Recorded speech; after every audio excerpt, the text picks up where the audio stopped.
The Orlando Magic began this offseason with a move that was seen as bold by the public because they traded away a lot of their future assets along with Colton Anthony, Contavious Caldwell-Pope in exchange for Desmond Bane from the Memphis Grizzlies. But me personally, I'm loving this trade for the Orlando Magic because I think Desmond Bane was the exact type player that they needed to unlock their offense and take it to that next level that they want to take it to get out of the first round of the Eastern Conference playoffs. And the more and more I look at the addition of Desmond Bane to the Orlando Magic, the more I become intrigued. And the one thing that I realize is that the Orlando Magic, they're going to have a real opportunity to have a dynamic duo in their backcourt and also in the front court as well. And the players I'm referring to is none other than Jalen Suggs and Desmond Bane as that dynamic duo in the backcourt. And I know neither one of these guys have been NBA All-Stars, but they are still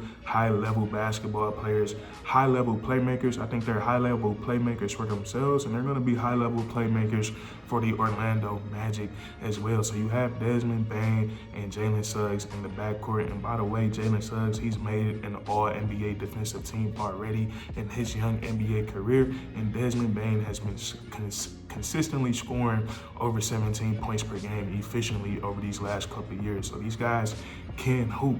And then looking at that duo in the front court, none other than Franz Wagner and Paolo Banchero, not only two of the most talented players in the NBA, but two of the most unique players in the NBA.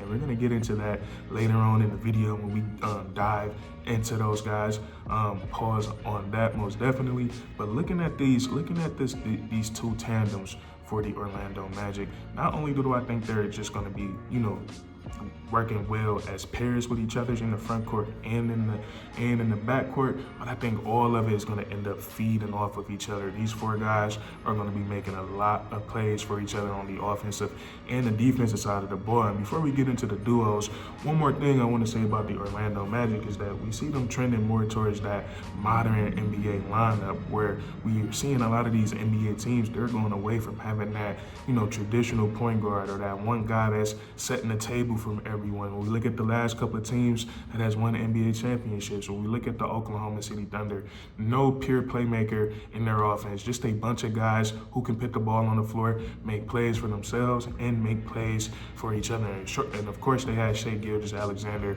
at the helm of that. And we look at the Boston Celtics, no pure playmaker, no pure table setter or traditional point guard on the team, just a bunch of guys that can put the ball on the floor, attack closeouts, and make reads. And that's what I see when I look at the Orlando Magic. So I just wanted to make that point really quickly. And the tandem I wanted to start with today, I want to look at this new backcourt for the Orlando Magic. They're trying out a new running mate for Jalen Suggs. They tried out Contavious Caldwell-Pope and didn't work out too well. So they got a little bit more aggressive and they go out and get Desmond Bane. And right off the bat, as individuals, Desmond Bane and Contavious Caldwell-Pope, I'm taking Desmond Bane at this point in their careers all day long. So I do think Desmond Bane is better individually, but I look at these two guys, I think they're going to be making plays for each other on both sides of the basketball. And we can look at it defensively. We know what Jalen Suggs is as a defender, one of the best point of attack defenders in the NBA. He's very aggressive, he's very athletic, he's very fast, he can switch, he can fight through screens, do everything on the defensive side of the ball. We've already seen him make that All-NBA defensive team. Now Desmond Bane, he's really known for what he does on the offensive side of the ball because he is such a prolific scorer. He can knock down the three-point shot, but he's also a really solid defender as well. When we look at the Memphis Grizzlies, those years that they were making the NBA playoffs and winning playoff series, they were a top 10 defense in the NBA. And of course, they were being led by Jaren Jackson Jr., a guy that has won Defensive Player of the Year, but they were still a defensive-minded team, and it made Desmond Bane a defensive-minded player. He's a high IQ, low mistake defender, very disciplined on ball. He can switch 1 through 3. He does have a short wingspan, but he is very built. He weighs 215. So him and Jalen Suggs, they're gonna have the opportunity to be a very physical backcourt defensively. Being able to, that's one thing about the Orlando Magic, they're gonna be able to switch everything 1 through 4, any action that does not have to do with the big, and maybe depending on who that big is on that day, if it's not a guy that's confident or strong at finishing around the rim, we might see the Orlando Magic switching everything a lot. So their backcourt is going to be good defensively, and then also where they need the most help at on the offensive side of the ball. I think this can be really, really good for Jalen Suggs. I watched him. I watched some of his tape from this most previous season, the games he did play in before he went down with his injury, and I see a lot of potential with Jalen Suggs on the offensive side of the ball.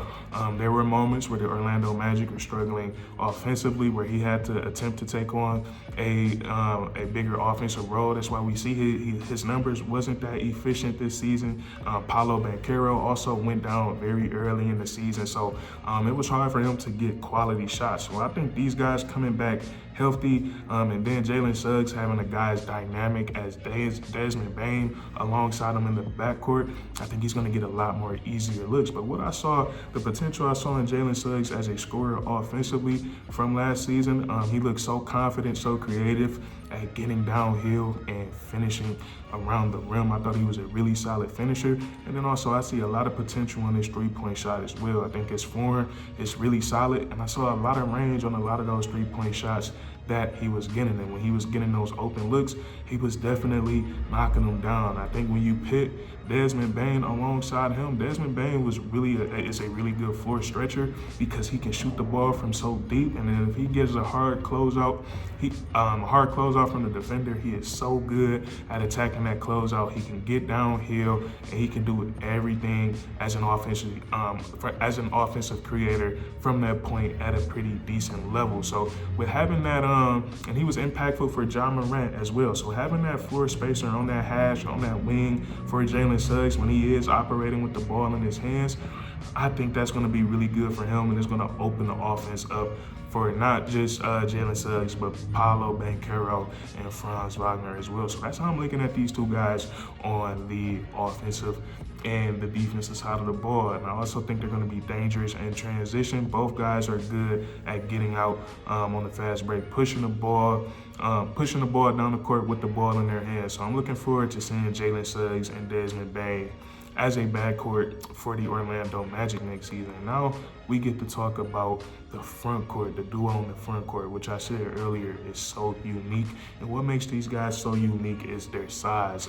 Paolo Banchero, he's a tank, 6'10", 250 pounds, but he has legit guard skills, but he also has one of the best post games in the league. He's a very, very special ball player as an individual. And then also you have his countermate, Franz Wagner, who is also 6'10", who can also handle the ball and is probably one of the top 5 players in the NBA when it comes to getting downhill and finishing around the rim. He is that good at finishing around the rim. So creative, Euro steps, floaters. He does it all as a finisher. So when you get these two guys in your front court, it allows you to do some very special, some very magical things. And one of those magical things, the Orlando Magic, they're the only team in the NBA that can say that they have 2 6'10" wings that can bring the ball up from the half court, get their team into their offense, their half court set, scoring isolation, scoring the pick and roll, set guys up in the pick and roll, scoring the post, get downhill and scoring the basketball. The Orlando Magic are the only team in the NBA that can say that they have 2 6'10" guys that can do that. And what I was talking about earlier when I said that I think the 4 of these guys, the tandem in the backcourt and the tandem in the front court, they're gonna all end up flowing off of each other. One thing I'm really excited about is that we can actually see Paolo Banchero and Franz Wagner start to take advantage of each other a little bit more. And once again, pause on that because I know that sounded crazy, but due to the lack of spacing and the lack of shooting at times, it's been hard for them to really work off of each other. But with Desmond Bane and Jalen Suggs in this backcourt, I think we can see some lineups to where Paolo Banchero and Franz, they don't have to play without a big on the court, and then they can have those two guys as shooters on the court. And I know Jalen Suggs, before he went down with his injury, he finished shooting that Three ball 31%, but the year before that he was around 39%. Like we said, with this season, he was forced to take on a little bit more of an offensive load that he could handle. So he had to take a lot more difficult shots. But from what I've seen, when he gets an open look, and also he has range on his 3-point shot, and then the same thing with Desmond Bane, an elite floor spacer, made things a lot easier for Jaren Jackson Jr. and John Morant. So that's what I'm looking forward. Well, that's what I'm looking forward to for Franz Wagner and Paolo Banchero. We can see them in more pick and roll actions with each other, more dribble handoff actions with each other. Because like we said, when you got two guys that size and they're able to run that type of action with each other as opposing defenses, is like what can you do about that? But of course, for that pick and roll action to work, you gotta have those components around you that make teams have to respect it and make them pick a tough choice. So I think they're going to be able to do that with a healthy Jalen Suggs and a new addition of Desmond Bane next year. So you have that with them guys on the offensive side of the ball. They're going to be a lot to handle next season, if they're fully healthy. And then defensively, a lot of people forget that the Orlando Magic, or I should say a lot of people don't realize, is that these last few years, they're religiously a top 2, top 3 defense in the NBA. And Paolo Banchero and Franz Wagner, they play a huge role in that. That size and that length, it comes into play on the defensive side of the ball. Franz Wagner, he doesn't mind playing on-ball defense. He doesn't mind playing help defense, post defense. Paolo Banchero is making strides on the defensive side of the ball, being a low post interior defender, using that 250 pound frame that he has. So the Orlando Magic, man, I think they're going to be something fun to watch next season. I really do think Desmond Bane is the player to make that offense to the next level because he fits like a glove. But that's what I want to talk about with you guys today. If you enjoyed, please leave a like, comment down below how you feel about this roster, and then subscribe for more weekly content. We do this all the time, man, and that's curtains.